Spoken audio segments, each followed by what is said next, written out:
One of the first things I looked at when I went hands-on with the Galaxy S25 Ultra was to check out its display side by side against last year's model.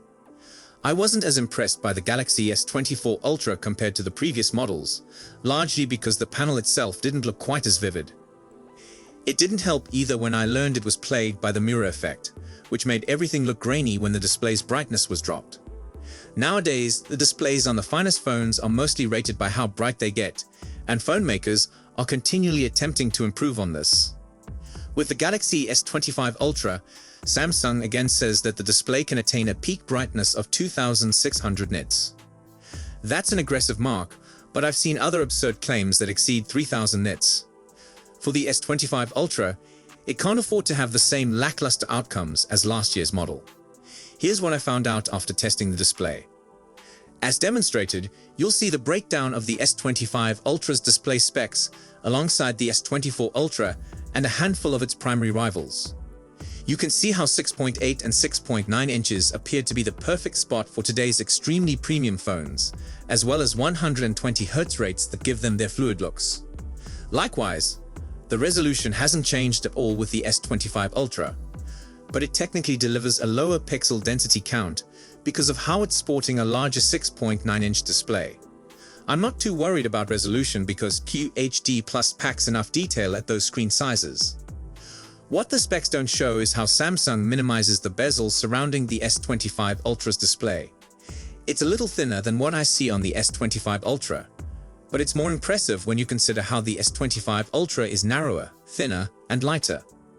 Using a light meter, we're able to record a peak brightness output of 1860 nits, which far exceeds the S24 Ultra's brightness of 1363 nits. At the same time, it also beats the iPhone 16 Pro Max's standard of 1553 nits. This is certainly a major one for Samsung because this would make the S25 Ultra substantially easier to make out on sunny days than the iPhone 16 Pro Max, so you won't have to shade it as much. I can't stress enough about this improvement because it's a 36% increase, which is more remarkable when there was only an 11% increase in brightness between the S23 Ultra and S24 Ultra. This is the brightest screen from Samsung we've tested to date, but despite this success, it still can't catch up to the blazing display of the Pixel 9 Pro XL. That phone still holds the record at 2469 nits. Even though it's not a record-setting level, the 1860 nit rating we got from the Galaxy S25 Ultra can't be dismissed because of the significant increase Samsung has achieved year over year. After the lackluster design of last year's display, I'm happy that Samsung redeems itself in a significant way. Not only is it a larger screen with smaller bezels, but this increase in brightness makes the overall panel considerably more colorful. It certainly attracted my eyes at first glance, and it's just one convincing reason why it's a far more pleasant update. Especially so given Samsung is maintaining its price the same at $1,299.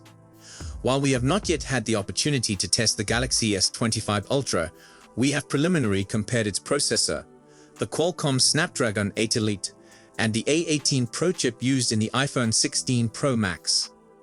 At first appearance, the Snapdragon 8 Elite offers a significant advantage thanks to its revolutionary architecture that's slightly newer.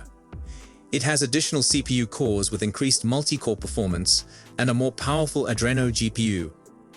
This combination considerably enhances capabilities in demanding tasks such as gaming, 3D graphics, and multitasking. Users can expect smoother gameplay and considerably better processing times when navigating resource-intensive applications. In contrast, the A18 Pro thrives in single-core performance. This makes it particularly efficient for everyday tasks, including as web browsing, chatting, and using productivity apps. Users who value swift responsiveness in day-to-day activities may find the A18 Pro more appealing. The Snapdragon 8 Elite suits mobile gamers and people who routinely engage in demanding multitasking scenarios. Its greater core count and sophisticated GPU ensure that even the most graphically intense games operate smoothly, giving an immersive experience without lag. Conversely, if you are strongly rooted in the Apple ecosystem and value the seamless hardware and software integration, the A18 Pro remains an exceptional selection. It combines efficient performance and a user-friendly interface, making it a good option for individuals who prefer optimization and convenience of use in light computing activities. Ultimately, our hands-on testing of the S25 Ultra will be the true decisive factor. Once we go into its performance metrics in real-world circumstances, we will gain more insight into how the Snapdragon 8 Elite compares to the A18 Pro, paving the road for a clearer choice based on users' unique demands and preferences. The Galaxy S25 Ultra, like last year's model, boasts a 5000 mAh battery. Samsung claims this will enable up to 31 hours of video playback on a single charge, 1 hour longer than the S24 Ultra. We achieved up to 2 days of battery life with the S24 Ultra, which is extremely good, and we anticipate comparable performance from the newest model. The S25 Ultra guarantees a 65% charge in roughly 30 minutes when utilizing a 45V charger. It also supports fast wireless charging 2.0 and wireless power share. We hope to receive more specifics regarding battery charging in the coming days, and when we do, we'll amend this piece. The iPhone 16 Pro Max delivers remarkable characteristics when it comes to battery life and charging. It is packed with a 4685 mAh battery, which is a substantial upgrade from the iPhone 15 Pro Max. This bigger battery plays a significant role in ensuring superior battery life.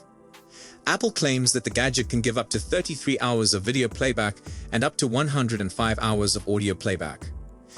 This means it can easily survive through a full day of constant use, even with vigorous exercise. In our tests, we found that the iPhone 16 Pro Max could last between a day and a half to 2 days on a single charge.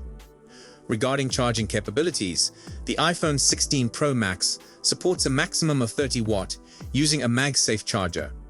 It can achieve up to 50% battery in just 30 minutes when using a 20-watt adapter or higher with a wired USB-C connection. Additionally, the phone allows wireless charging at up to 25 watt with MagSafe and 15 watt with accessories that use the more common QI2 standard. Both the iPhone 16 Pro Max and its predecessor can also wirelessly charge accessories like AirPods. For the record, the Galaxy series has always made use of its skin for the Android OS, in this case, One UI 7. While it functions similarly to Android, there are more than a few changes. These changes are only to get more evident as Samsung is now demonstrating the new Android enhancements developed with Google. We have listed all the important changes here and what they imply for you, so have a look and learn how Android will be even better on the S25 series. Google's Gemini is one of the best chatbots currently available, and the experience of using it is even better on Samsung's next generation of phones. While Gemini has been accessible on Samsung devices for eons, you can now activate the feature with a long press of the side button on your S25 handset. Not only is it easier to access Gemini, but Samsung has incorporated new extensions that have dramatically expanded Gemini's capabilities. These extensions allow the AI to instantly tap into your phone's apps and services, enabling you quickly finish your chores. While Gemini already had access to apps like YouTube and Google Maps, Samsung is adding extensions for Samsung Reminder, Samsung Calendar, Samsung Notes, and Samsung Clock. This means you can use Gemini to simply arrange your day with only a single request and have it work across numerous apps. All of this is improved with the integration of Gemini Live, the new conversational experience that makes it easier than ever to communicate with the AI. Samsung is bringing out the ability to add photographs, files, and YouTube to your Gemini Live conversations as well. There's never been a better moment to test out Gemini Live to see what it can do. One of the main new improvements to the S25 is the inclusion of the Now bar. This new function provides pertinent updates right to your lock screens. For instance, sports fans can get all the vital information and updates about their club directly on their lock screen. At a look, you'll be able to know when a match is on and who's winning. It isn't just sports, as other forms of information such as Google Maps directions can surface on the Now bar as well. You can also get timely notices about appointments and other activities there. Samsung is also enhancing several of the features that we see on our phones, including some of the most popular. One such innovation is the enlarged AI overviews that add even more visual searches to Circle to Search. This means you may easily and quickly see a snapshot of the information connected to your search. Say you circled the image of a plate. You'll get an AI summary for even more responses, making it easier to find what you're looking for. It isn't just summaries that are experiencing some enhancements, as Circle to Search gets one-tap actions. This means that it's even easier to discover what you need, as Circle to Search will now automatically detect phone numbers, email addresses, and URLs on your screen. This will lead to a chip appearing that you can just tap to contact, email, or browse a website. For those who experience limited hearing, Samsung is integrating LE audio features with the S25. These capabilities tap into the next generation of Bluetooth, which enables hands-free calling, easy-to-use tailored audio settings, and a low-latency connection to GN hearing and Oticon Intent hearing aids. Meanwhile, users with impaired eyesight will find that the next generation of TalkBack 15 and Galaxy S25 devices will now be compatible with Braille displays that employ Highlights. This modification comes from user input and should decrease the procedures needed to utilize Braille displays. Finally, Samsung is making it even easier to keep a watch on your children using its Galaxy Watch. With the S25 series, parents can set up and manage Galaxy Watch 7 liters TE smartwatches with a Galaxy Watch for Kids experience. This would allow parents to simply approve contacts, monitor their child's location, regulate apps, and set up a school time to limit in-class distractions. The Samsung Galaxy S25 Ultra and iPhone 16 Pro Max are strong smartphones contending for the top slot. Under the hood, Samsung's new phone employs the Snapdragon 8 Elite for Galaxy, while Apple depends on its own A18 Pro chip, both promising blazing fast performance. Samsung maintains its megapixel competition in the camera arena, while Apple has updated its system with increased telephoto capabilities. A fundamental differentiator remains the S Pen, specific to the S25 Ultra, delivering a unique advantage for productivity and creativity. The iPhone, however, touts its dynamic island for smooth multitasking and interactive notifications. Software-wise, it's Android with One UI versus iOS 18, a classic battle of personal taste. Ultimately, the better phone relies on your needs and objectives. The S25 Ultra offers to those seeking cutting-edge camera tech, the agility of the S Pen, and the flexibility of Android. The iPhone 16 Pro Max draws people established in the Apple environment, appreciating iOS simplicity and the raw power of Apple technology.